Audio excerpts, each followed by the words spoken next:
Jesse Waters landed himself in hot waters. That was you like that one? Boo. Fuck you. Boo.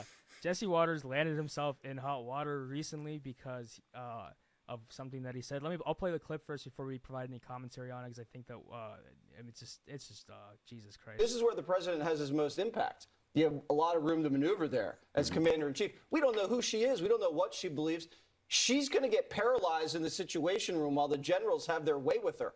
Right now, Jesse Whoa, Waters. Jesse, I don't like that. figuratively, Take again, it back. have their way with her, control her, not in a sexual way.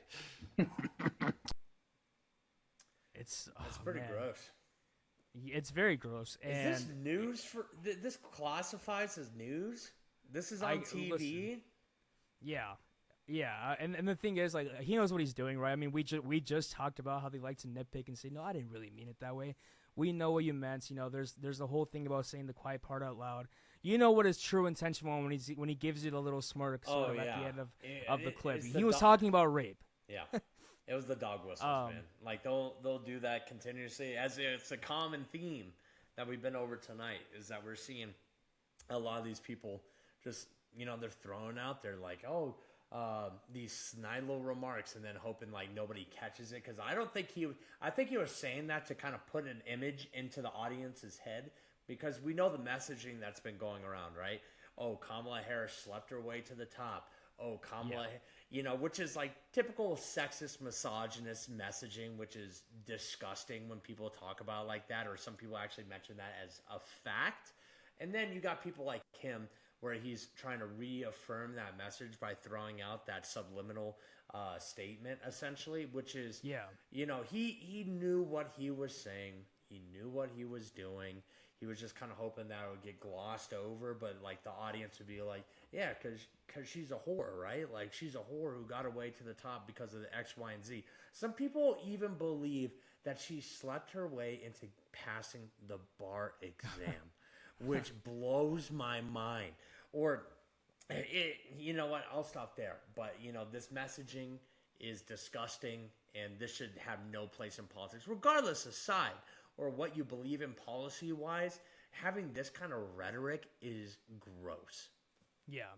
And the campaign is already, I'm not saying that they're directly coordinated, but I mean, they kind of are. He's a mouthpiece. He's an operative of the Trump campaign, right? He is a Trump operative. Yeah, I mean, the Republicans are right now struggling really hard with women voters. I don't think that Kamala Harris received a huge bump in the polls after the DNC convention.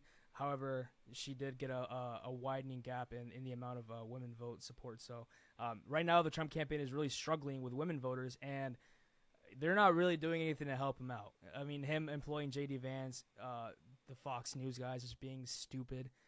All of these people that are sort of like the mouthpieces for the campaign aren't really helping him out in any way. Neither is Donald Trump, for that matter. But it's interesting, right? Because Janine Shapiro is one of the people that's like, hey, Jesse, like, come on. I mean, if Janine Shapiro is correcting call you out, Jesus Christ, you're something wrong, right? There's something wrong. I mean, this is a nasty person as well. That's she a says nasty all sorts woman. of horrible things all the time. Yeah, she says really bad things all the time that are just horrible things. I'm not even going to repeat them. But if she's the one that's calling you out, it's a little. You have to reconsider. You went a little far. Yeah, because I mean, the thing is too. I mean, if you think about just on principle, Janine Shapiro probably, there's a lot of women that think like Janine Shapiro, and when they hear comments like that, they're gonna think twice about voting for That's Donald a good Trump. point that you make there. She is a mirror to, essentially, I would say, a majority of the Republican women voters, and they're gonna hear shit like that, and they're like, man, is this party really for us? If they're making comments like this, because there's a lot of people out there that don't care about other, sexualities, race, whatever. Don't believe in the democratic principles or the democratic values, or essentially like the party platform. But when they hear shit like that, they turn and they run, because they're not going to be affiliated with a group that's also like, you got the childless cat ladies, you got, women aren't good for anything besides making children. And then comments like this, a lot of people are going to get turned off by this. Yeah, 100%. I mean, not only mentioning the fact that Donald Trump is also a predator, right? Yeah. Like, I mean, that we alone. Yeah, we have he is a convicted, or sorry, what's the term? He's liable for sexual assault. But he's like he is a liable for sexual abuse, and it's like it's not criminally liable. It's like what is it called? It's because so like the nuance is that the statute of limitations in New York on criminal liability for sexual assault was not met by E. Jean Carroll.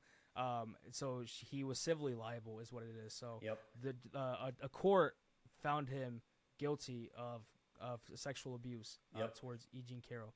About the pussy. I mean, it's funny. Like 2016 was not that long ago, but like it seems like a lot of people just end up forgetting this, or him on Epstein Island flying on the Lolita Express. Republicans are it's not the party of women. I'll tell you that. Yeah, and this is the same person. So somebody did some investigative work, and it really didn't take too long. I mean, all they had to do was, look at some history of Fox News clips. But here's Jesse Waters talking about how he met his now wife. When I was trying to get Emma to date me, first thing I did, let the air out of her tires. She couldn't go anywhere. She needed a lift. I said, hey, you need a lift? She hopped right in the car. Does she know this story? No, she doesn't know the story. Did she watch the show? Jesse Jr. does. Hey, you know what's really funny? Didn't he cheat on his wife with that person that he slashed the tires? I think not only did he cheat on his wife, but he also had twins, I think, around this same time, like newborn children. Republican values. Yeah, right. Republican values. I mean, what's like really funny is like coercing a woman to date you. That's hilarious. Slashing a woman's tires and trapping her. Making sure that she can't get home safely. That's really funny. That's really funny. A lot of women like that. They love to.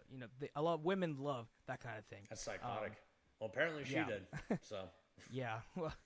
If I heard that story, like. If I was in a relationship with someone, they're like, oh, remember that night that I gave you that ride and your tires were slashed? I did that so that I could take you home. And I would be like, I'm getting the fuck out of here. You're insane. You're an insane person.